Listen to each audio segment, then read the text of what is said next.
Olá, seja bem-vindo ao dia 296 da nossa leitura bíblica. Meu nome é Everton Alonso e nós vamos caminhando junto para ler a Bíblia todo em um ano.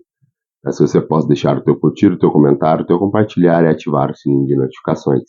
Hoje nós faremos a leitura em 2 Reis, no capítulo 4, iremos a 1 Timóteo, no capítulo 1, iremos a Daniel, no capítulo 8, e iremos finalizando a leitura de hoje em Salmo 116. Aqui em 2 Reis, no capítulo 4, nós vamos ler o milagre do azeite e também a ressurreição do filho da sunamita. Nós vamos ler também a morte estando na panela e, por fim, o milagre dos pães. Vamos a essa leitura toda aqui em 2 Reis, no capítulo 4. Diz assim, 2 Reis, capítulo 4. Certo dia, a mulher de um dos discípulos dos profetas foi falar a Eliseu: Teu servo, meu marido, morreu, e tu sabes que ele temia o Senhor. Mas agora veio um credor que está querendo levar meus 2 filhos como escravos. Eliseu perguntou: Como posso ajudá-la? Diga-me o que você tem em casa. Ela respondeu: Tua serva não tem nada além de uma vasilha de azeite. Eliseu respondeu: Vá pedir emprestado vasilhas e a todos os vizinhos, mas peça muitas.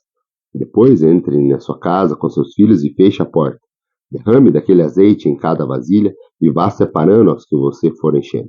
Depois disso, ela foi embora, fechando-se em casa com seus filhos e começou a encher as vasilhas que eles lhe traziam. Quando todas as vasilhas estavam cheias, ela disse a um dos filhos: Traga-me mais uma. Mas ele respondeu: Já acabaram. Então o azeite parou de correr. E ela foi e contou tudo ao homem de Deus, que lhe disse: Vá, venda o azeite e pague suas dívidas, e você e seus filhos ainda poderão viver do que sobrar. Certo dia, Eliseu foi a Sunem, onde a mulher rica insistiu que ele fosse tomar uma refeição em sua casa. Depois disso, sempre que passava ali, ele parava para uma refeição. Em vista disso, ela disse ao marido: Sei que esse homem que sempre vem aqui é um santo homem de Deus. Vamos construir lá em cima um quartinho de tijolos e colocar nele uma cama, uma mesa, uma cadeira, uma lamparina para ele. Assim, ele que sempre nos visitar, ele poderá ocupá-lo. Um dia, quando Eliseu chegou, subiu ao seu quarto e deitou-se. Ele mandou o seu servo Geazi chamar a sunamita. Ele a chamou e, quando ela veio, Eliseu mandou Geazi lhe dizer: Você teve todo o trabalho por nossa causa. O que podemos fazer por você? Quer que eu interceda para você ao rei ou ao comandante do exército? Ela respondeu: Estou bem, entre na minha própria gente. Mas Eliseu perguntou a Geazi: O que se pode fazer por ela? Ele respondeu: Bem, ela não tem filhos e seu marido é idoso. Então Eliseu mandou chamá-la de novo. Geazi a chamou, ela veio à porta e ele lhe disse: Por volta dessa época, no ano que vem, você estará com um filho nos braços. Ela contestou: Não, meu senhor, não iludas a tua serva, ó homem de Deus. Mas, como Eliseu lhe dissera, a mulher engravidou e no ano seguinte, por volta daquela mesma época, deu à luz a um filho. O menino cresceu e, certo dia, foi encontrar-se com seu pai, que estava com os ceifeiros. De repente, ele começou a chamar o pai, gritando: Ai, minha cabeça, ai, minha cabeça. O pai disse ao servo: Leve-o para a mãe dele. O servo o pegou e a levou à mãe. O menino ficou no colo dela até o meio-dia e morreu. Ela subiu ao quarto do homem de Deus, deitou o menino na cama, saiu, fechou a porta. Ela chamou o marido e disse: Preciso de um servo e de uma jumenta para ir falar com o homem de Deus. Vou e volto logo. Ele perguntou: Mas por que hoje? Não é lua nova, nem sábado? Ela respondeu: Não se preocupe. Ela mandou selar a jumenta e disse ao servo: Vamos rápido, só pare quando eu mandar. Assim ela partiu para encontrar-se com o homem de Deus no Monte Carmelo. Quando ela viu a distância, disse ao seu servo Geazi: Olhe, é a sunamita. Corra ao seu encontro e pergunte a ela: Está tudo bem com você? Tudo bem com seu marido e com seu filho? Ela respondeu a Geazi: Está tudo bem. Ao encontrar com o homem de Deus no monte, ela se abraçou aos seus pés. Geazi veio para afastá-la, mas o homem de Deus lhe disse: Deixa-a em paz. Ela está angustiada, mas o Senhor nada me revelou e escondeu de mim a razão de sua angústia. E disse a mulher: Acaso eu te pedi um filho, meu senhor? Não te disse para não me dar falsas esperanças. Então Eliseu disse a Geazi: Põe a capa por dentro do cinto, pegue o meu cajado e corra. Se você encontrar alguém, não cumprimente, e se alguém o cumprimentar, não responda. Quando lá chegar, põe o meu cajado sobre o rosto do menino. Mas a mãe do menino disse: Juro pelo nome do Senhor e por tua vida, que se ficares, não irei. Então ele foi com ela. Geazi chegou primeiro e pôs o cajado sobre o rosto do menino. Mas ele não falou nem reagiu.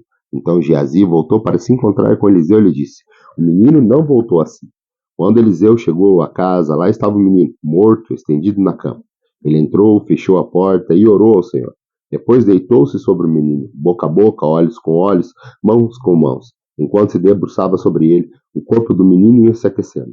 Eliseu levantou-se e começou a andar pelo quarto. Depois subiu na cama e debruçou-se mais uma vez sobre o menino. O menino expirou 7 vezes e abriu os olhos. Eliseu chamou Geazi e mandou chamar a sunamita, e ele lhe obedeceu. Quando ela chegou, Eliseu disse: Pegue o seu filho. Ela entrou, prostrou-se a seus pés, curvando-se até o chão. Então pegou o filho e saiu. Depois Eliseu voltou a Gilgal. Nesse tempo a fome assolava a região. Quando os discípulos dos profetas estavam reunidos com eles, ordenou ao seu servo: Ponha o caldeirão no fogo e faça um ensopado para esses homens. Um deles foi ao campo apanhar alguns legumes e encontrou uma trepadeira. Apanhou alguns dos seus frutos e encheu deles o seu manto. Quando voltou, cortou em pedaços e colocou-os no caldeirão de ensopado. Embora ninguém soubesse o que era, o ensopado foi servido aos homens, mas logo que o provaram, gritaram: Homem de Deus, a morte na panela! E não puderam mais tomá-lo. Então Eliseu pediu um pouco de farinha, colocou no caldeirão e disse: Sirvam a todos. E já não havia mais perigo no caldeirão. Veio um homem de Baal, Salisa, trazendo ao homem de Deus 20 pães de cevada, feito dos primeiros grãos da colheita, e também algumas espigas verdes. Então Eliseu ordenou ao seu servo: Sirva a todos. O auxiliar de Eliseu perguntou: Como poderei servir isso a 100 homens? Eliseu, porém, respondeu: Sirva a todos, pois assim diz o Senhor: eles comerão e ainda sobrará. Então ele serviu a todos, e conforme a palavra do Senhor, eles comeram e ainda sobrou. Vamos agora ao Novo Testamento. Hoje nós vamos ler a carta do apóstolo Paulo a Timóteo. Aqui nós vamos fazer a leitura da primeira carta a Timóteo, no capítulo 1, onde o apóstolo Paulo ele vai falar da advertência contra os falsos mestres da lei e também ele vai falar da graça de Deus concedida a ele próprio, ao apóstolo Paulo. Vamos a essa leitura em 1 Timóteo, capítulo 1. Diz assim: Paulo, apóstolo de Cristo Jesus, por ordem de Deus, nosso Salvador, e de Cristo Jesus, a nossa esperança, a Timóteo, meu verdadeiro filho na fé. Graça, misericórdia e paz da parte de Deus Pai e de Cristo Jesus, o nosso Salvador. Partindo eu para a Macedônia, roguei que você permanecesse em Éfeso, para ordenar a certas pessoas que não mais ensinassem falsas doutrinas, e que deixasse de dar atenção a muitos, e a genealogias intermináveis, e causam controvérsias, em vez de promoverem a obra de Deus, que é pela fé. O objetivo dessa instrução é o amor que procede de um coração puro, de uma boa consciência e de uma fé sincera. Alguns se desviaram dessas coisas, voltando-se para discussões inúteis, querendo ser mestres da lei, quando não compreendem nem o que dizem, nem as coisas acerca das quais fazem afirmações tão categóricas. Sabemos que a lei é boa, se alguém a usa de maneira adequada, também sabemos que ela não é feita para os justos, mas para os transgressores insubordinados, para os ímpios e pecadores, para os profanos e irreverentes, para os que matam pai e mãe, para os homicidas, para os que praticam imoralidade sexual e os homossexuais, para os sequestradores, para os mentirosos, para os que juram falsamente e para todo aquele que se opõe a essa doutrina. Essa sã doutrina se vê no glorioso Evangelho que me foi confiado, o Evangelho do Deus bendito. Dou graças a Cristo Jesus, nosso Senhor, que me deu forças e me considerou fiel, designando-me para o ministério, a mim que anteriormente fui blasfemo, perseguidor e insolente, mas alcancei misericórdia, porque eu fiz por ignorância e na minha incredulidade. Contudo, a graça de nosso Senhor transbordou sobre mim, com a fé e o amor que estão em Cristo Jesus. Esta é a afirmação fiel e digna de toda aceitação. Cristo Jesus veio ao mundo para salvar os pecadores. Dos seus, eu sou o pior. Mas, por isso, mesmo alcancei misericórdia, para que em mim, o pior dos pecadores, Cristo Jesus demonstrasse toda a grandeza da sua paciência, usando-me como exemplo para aqueles que nele havia de crer para a vida eterna. O Rei eterno, o Deus único, imortal e invisível, seja honra e glória para todos sempre. Amém. Timóteo, meu filho, dou a você essa instrução, segundo as profecias já proferidas a seu respeito, para que, seguindo-as, você combata o bom combate, mantendo a fé e a boa consciência que alguns rejeitaram, e por isso naufragaram na fé. Entre eles estão Himeneu e Alexandre, os quais entreguei a Satanás, para que aprendam a não blasfemar. Vamos agora ao livro de Daniel. Hoje nós faremos a leitura do capítulo 8 de Daniel. Aqui no capítulo 8, nós vamos ver a visão de Daniel, do carneiro e o bode. E também nós vamos ver a interpretação dessa visão de Daniel. Vamos a essa leitura? Daniel, capítulo 8. No terceiro ano do reinado de Belsazar, eu, Daniel, tive outra visão, a segunda. Na minha visão, eu me vi na cidadela de Suzã, na província de Elão. Na visão, eu estava junto do canal Ulai. Olhei para cima e diante de mim, junto ao canal, estava um carneiro. Seus 2 chifres eram compridos, um mais do que o outro, mas o mais comprido cresceu depois do outro. Observei o carneiro enquanto ele avançava para o oeste, para o norte e para o sul. Nenhum animal conseguia resistir-lhe, e ninguém podia livrar-se do seu poder. Ele fazia o que bem desejava e foi ficando cada vez maior. Enquanto eu considerava isso, de repente um bode com chifres enormes entre os olhos veio do oeste, percorrendo toda a extensão da terra sem encostar no chão. Ele veio na direção do carneiro de 2 chifres que eu tinha visto ao lado do canal e avançou contra ele com grande fúria. Eu vi atacar furiosamente o carneiro. Atingiu e quebrou os seus 2 chifres. O carneiro não teve forças para resistir a ele. O bode o derrubou no chão e o pisoteou, e ninguém foi capaz de livrar o carneiro do seu poder. O bode tornou-se muito grande, mas no auge da sua força, o seu grande chifre foi quebrado, e em seu lugar cresceram 4 chifres enormes, na direção dos 4 ventos da terra. De um deles saiu um pequeno chifre, que logo cresceu no poder na direção sul do leste e da terra magnífica. Cresceu até alcançar os céus, o exército dos céus, e atingiu na terra, e atirou na terra parte dos exércitos das estrelas, e os pisoteou.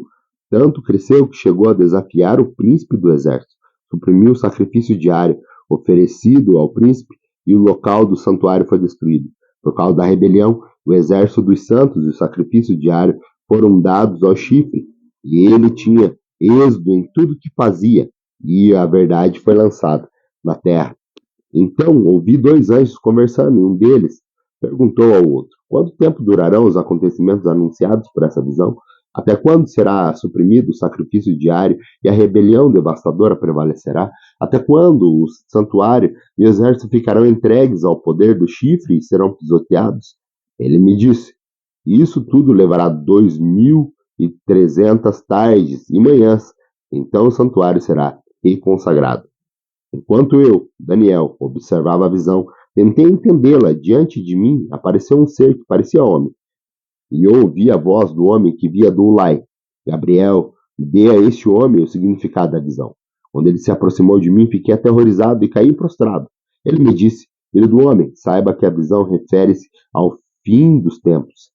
Enquanto ele falava comigo, eu, com o rosto em terra, perdi os sentidos. Então ele tocou em mim e me pôs em pé. E ele me disse: vou contar a você o que acontecerá depois do tempo da ira, pois a visão se refere ao tempo do fim. O carneiro de 2 chifres que você viu representará os reis da Média e da Pérsia. O bode peludo é o rei da Grécia, e o grande chifre entre seus olhos é o primeiro rei. Os 4 chifres que tomarão seus lugares do chifre quebrado serão 4 reis. Seus reinos surgirão da nação daquele rei, mas não terão o mesmo poder. No final do reinado deles, quando a rebelião dos ímpios tiver chegado ao máximo, surgirá um rei de duro semblante, mestre em astúcias.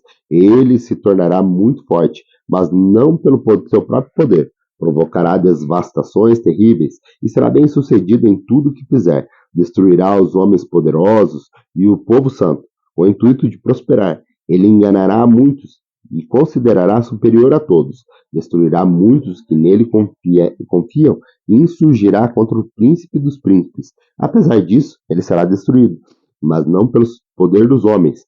A visão das tardes e das manhãs que você recebeu é verdadeira. Cele, porém, essa visão, pois refere-se ao futuro distante. Eu, Daniel, fiquei exausto e doente por vários dias. Depois levantei-me e voltei a cuidar dos negócios do rei. Fiquei assustado com a visão. Estava além da compreensão humana. Vamos agora à nossa última leitura. A nossa última leitura de hoje está em Salmo 116. Aqui em Salmo 116, nós vamos ver uma declaração de amor a Deus. Aqui o salmista declarando o amor que ele tem pelo nosso Deus. Vamos ler essa poesia em declaração de amor? Diz assim: Eu o amo, Senhor, porque ele me ouviu quando fiz a minha súplica. Ele inclinou seus ouvidos para mim, e eu o invocarei toda a minha vida. As cordas da morte me envolveram, as angústias do Sheol vieram sobre mim. Aflição e tristeza me dominaram. Então clamei pelo nome do Senhor. Livra-me, Senhor. O Senhor é misericordioso e justo. O nosso Deus é compassivo. O Senhor protege os simples. Quando já estava sem força, ele me salvou. Retorne ao seu descanso, a minha alma, porque o Senhor tem sido bom para você.